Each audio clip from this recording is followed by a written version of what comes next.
Hi, welcome to Neuroverse a podcast hosted by Clara and Carolina, where we discuss all matters from neuroscience to philosophy and beyond. Today's episode is on the neuroscience of awe. And by the end of this episode, I hope that you will understand and see why awe is one of the most powerful states of being. Ooh, I'm excited. Yeah, and so I came across this topic in an article about the feeling of awe and how it shapes our perception of the world and our behavior. And so I became really interested in what exactly awe is, how it influences us, and where it comes from. Yeah, so I want to start by briefly explaining what awe is. And I am certain that anyone listening will have experienced awe at some point in their life. And the sense of awe can be induced by being in an environment that is vast, by viewing something that is giant, like being in the mountains or by the ocean, or discovering tiny worlds like looking under a microscope, which I'm sure many scientists who are listening can relate to, or contemplating something that is beyond ourselves through looking or listening to a piece of art. And awe experiences are unique because they're what psychologists call self-transcendent, meaning they shift our attention away from ourselves and make us feel like we are part of something greater than ourselves. And so they change our perception of ourselves, our relationship with the world, with other beings, and also our perception of time.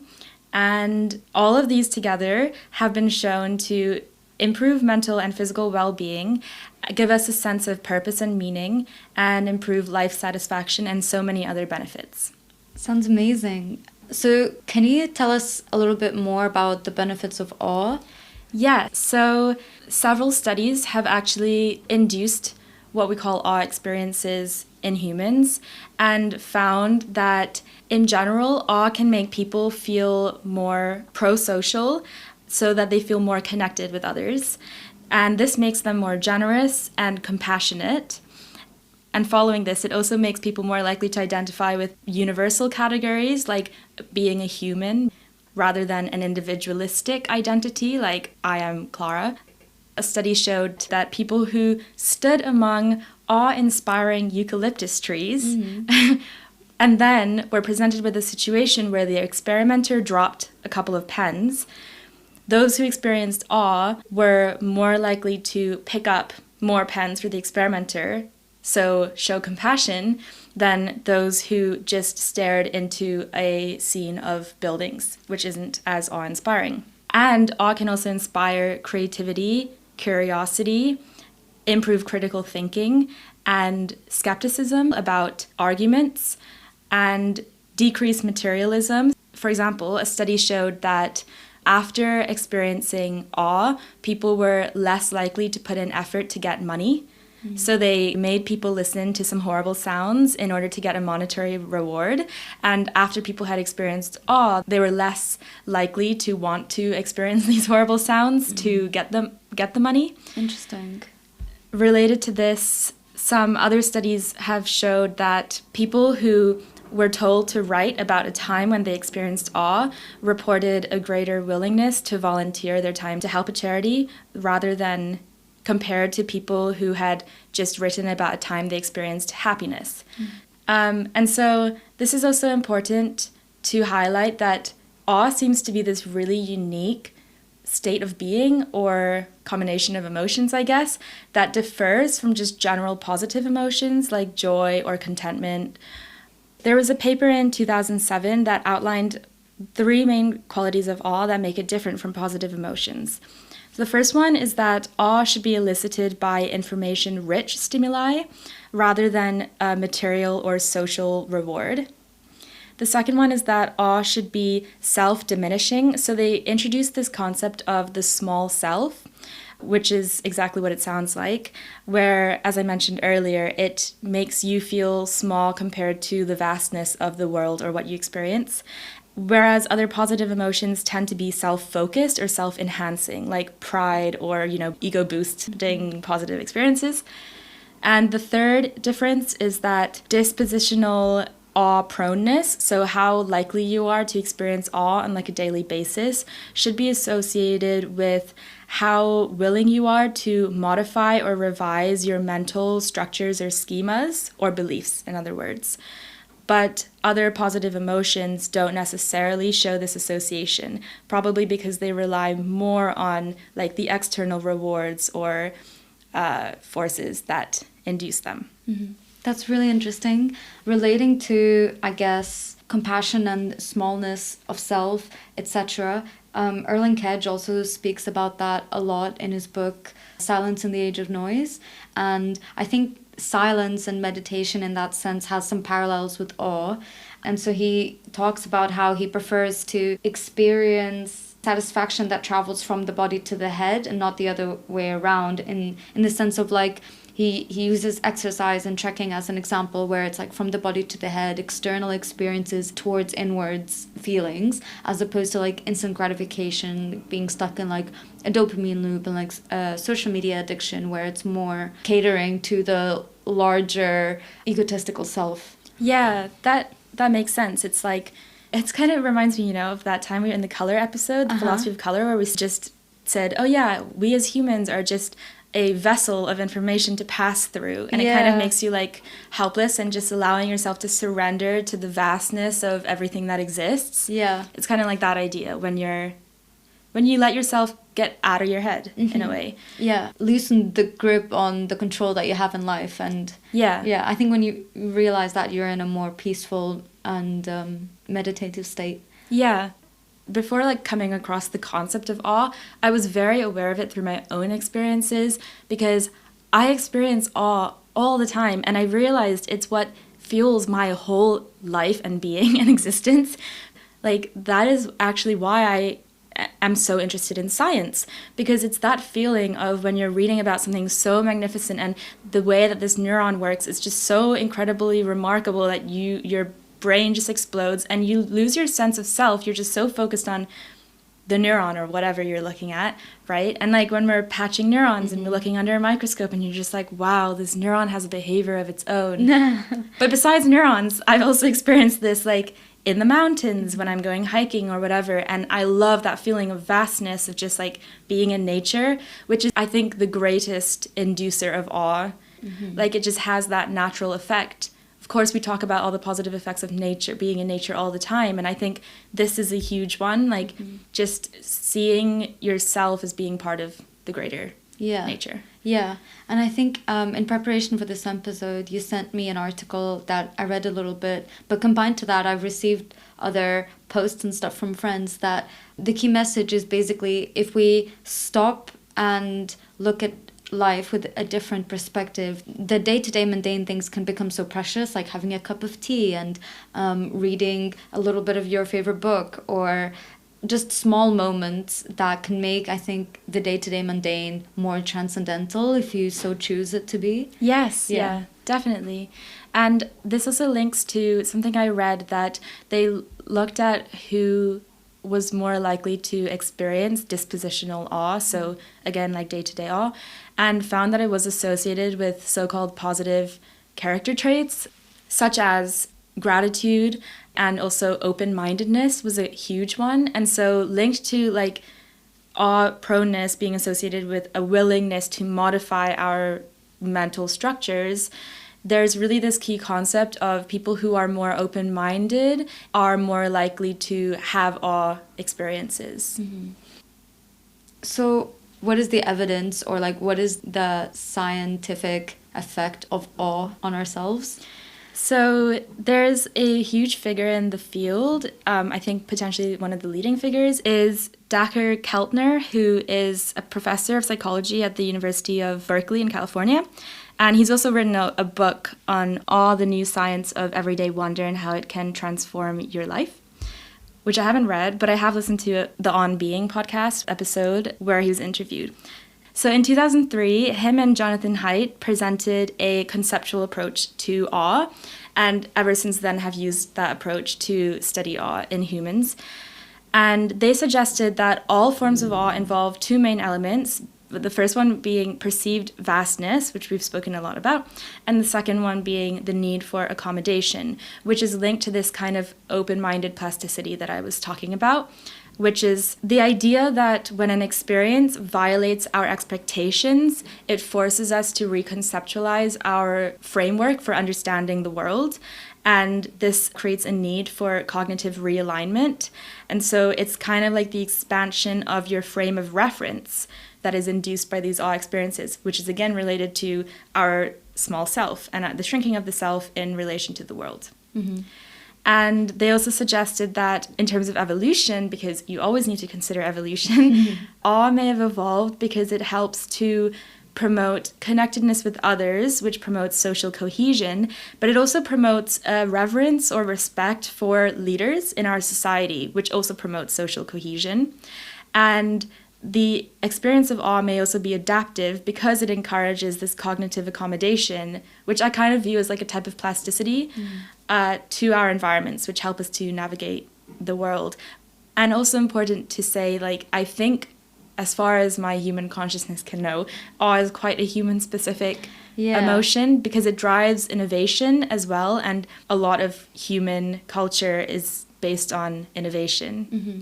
Yeah, that's really interesting. And related to the smallness of self, so they did this fMRI study where they presented different types of videos to subjects, human subjects. So one was meant to be an awe-inspiring video, another one was to induce positive emotions, and the other one was neutral. And they had to, in two different conditions, in one of the cohort, they had to count how many times in the awe-inspiring videos they had like a perspective shift. And in the other one, they could just be absorbed in it and just view the video. Mm-hmm. And what they saw is that there was less activity in the default mode network in the absorbed condition watching the awe-inspired videos, so when they were just immersed in the videos, which is consistent with the hypothesis that experiencing awe is associated with reduced self-referential processing, because quieting the DMN is associated with self-narrative, and so there's a reduction in mind-wandering and spontaneous self-reflective thought, which coincidentally is also what happens when you take certain psychedelics. Right? Yeah. And so instead of taking psychedelics, you can just immerse yourself in transcendental, awe-inspiring experiences. Well, if you think about a psychedelic experience, it is awe-inspiring because it literally puts you in a state where you're just in wonder of everything because it's so different from your normal experience of the world that you're just like, wow. So it's the same, it is similar. And then also coupled to this, when the subjects that were asked to count how many times there was a perspective shift, and these were called the analytical conditions, the frontoparietal network was more activated, which underlies captivating, immersive attention. So to sum up, in the default mode network, there was less activity when the subjects were observing the awe-inspired videos in comparison to the other videos. And for the frontoparietal network, it was more active during the analytical task, during the awe-inspired video compared to the rest of the videos. Yeah, and so since the DMN is involved in self-reflective thoughts, while the frontoparietal network is involved in attention, it suggests that awe increases attentional engagement, which makes sense because wonder and intrigue, but it reduces like self-referential processing. And I think they also found that this was related to subjective self-report measures where participants again perceived their self to be smaller after watching awe videos. So that basically affirms what we know about awe from psychological studies, which I think is useful. Other than that, I didn't really find many other neuroscience studies on awe, but I did find one study by Jennifer Steller and others in 2015 where they found that they tried to associate positive emotions with the amount of cytokines, which are chemical messengers that are produced by cells when tissue is damaged, and they elicit an inflammatory response, which is necessary for fighting disease or trauma, but sustained high levels of cytokines have been associated with several chronic disorders like type 2 diabetes or cardiovascular disease, Alzheimer's disease, and even clinical depression. And they found that out of all of the positive emotions that were measured, which included joy, contentment, pride, and awe, awe was the strongest predictor of reduced levels of these pro-inflammatory cytokines. And they suggested that the relationship is likely bidirectional, where if you have less inflammation, less cytokines, you're more likely to experience awe. And then when you experience awe, it decreases the levels of these inflammatory cytokines. So I thought that was really interesting in terms of how awe may lead to these positive effects on health and lifestyle. Yeah, really interesting. Linked to the health benefits, Yeah. A recent study in 2022 by, again, Dr. Keltner's group. Mm-hmm. It's called Big Smile, Small Self, All Walks Promote Pro-Social Positive Emotions in Older Adults. And so what they did is they got healthy participants that were aged between 60 and 90 years old, and they implicated like an intervention where they went on weekly 15-minute outdoor walks that they called awe walks. Aw. Perfect. For 8 weeks. And then they compared participants who took control walks where they didn't take the time to kind of look around and experience awe as much. Mm-hmm. And then they asked people to take photographs of the walks that they went on, but also of themselves on the walks. And afterwards, they did some questionnaires to test what emotional state they were in. And they found that people who went on the awe walks, they exhibited this smaller self, again, in terms of the photographs that they took of themselves, which I think is really interesting, whereby over time, the photos they took of themselves had a smaller proportion of the photo being themselves and a larger proportion of the photo being the background of like nature. Yeah. Yeah, and I think it's pretty cool that they could actually quantify this as a measure of awe, I guess. Yeah. And then also people who took awe walks reported greater joy and pro-social positive emotions during their walks, and they displayed an increased smile intensity over the study. Oh, that's so cute. I want to see how they quantified smile intensity. I know. And then outside of the walk context, participants who took the awe walks reported greater increases in daily pro-social positive emotions and decreases in daily distress over time. So this is all evidence that we should take the time to go on a walk and experience awe to improve our mental health. Nice, yeah. So when preparing for this episode, of course, me and my interest in philosophy, I came across this Irish philosopher, Edmund Burke, and he makes a distinction between separating the beautiful and the sublime into their own respective categories. Oh, I saw that. Yeah. And I think it's interesting his, definition where, according to Burke, the beautiful is something that is well-formed and aesthetically pleasing, which I guess aesthetics is also another topic of debate. Mm-hmm.